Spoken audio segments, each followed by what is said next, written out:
International Journal of Health Policy and Management. Quality and speed are our culture and the keys to our success. Welcome to the audio summary section of the International Journal of Health Policy and Management. There's much to agree with in the article by Norm Daniels and his colleagues. I'm enthusiastically pro the idea of accountability through reasonableness, though I'd like to see it taken further.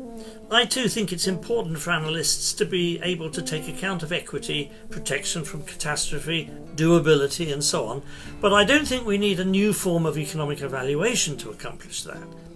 Finally, I agree on the importance of equity criteria in economic analysis, but I do not agree that they invariably trump efficiency. In fact, I don't believe that they're in conflict at all with a correctly perceived idea of efficiency in health. So let me briefly expand on each point. On accountability, let us grant the importance, for all the reasons they give, of independence, publicity, relevance, revisability and enforceability. I would add credibility to those criteria. Credibility comes partly from those criteria, but also from the repute of the analysts, especially of those taking a lead. Impeccable reputations as outstandingly able and honest scientists and manifestly honest assessors of evidence. Secondly, there's a silly tendency for people to want to give analysis a new name every time they feel a new criterion ought to be added.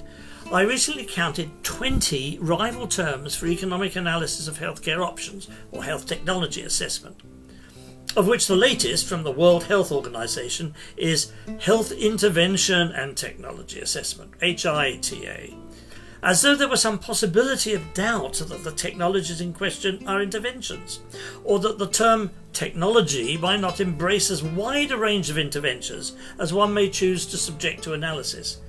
Economic appraisal does not need perpetual extension in this way. The first task of any analysis is to define the scope of a study.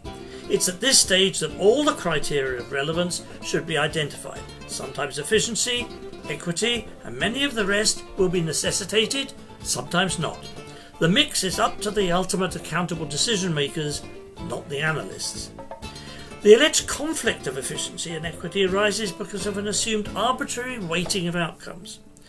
If equity requires, let's say, a shift of resources in favour of particular groups, then this will imply weighting one more highly than the other. But giving explicit weight is not, in my opinion, the best way to do this. It's better to be explicit about the distributional outcome you want to achieve.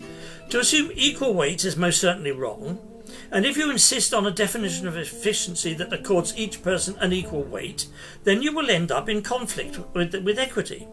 But it's an unnecessary conflict arising from the misguided use of equal weights that production efficiency does not require and that equity abhors.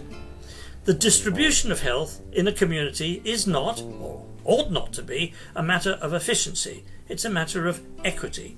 To assume otherwise creates the conflict and downgrades the enormous importance of being cost effective in the generation of equitable solutions. Let me repeat that. Being cost effective, that is, efficient, in generating equitable distributions of health and healthcare. That's what it should be about.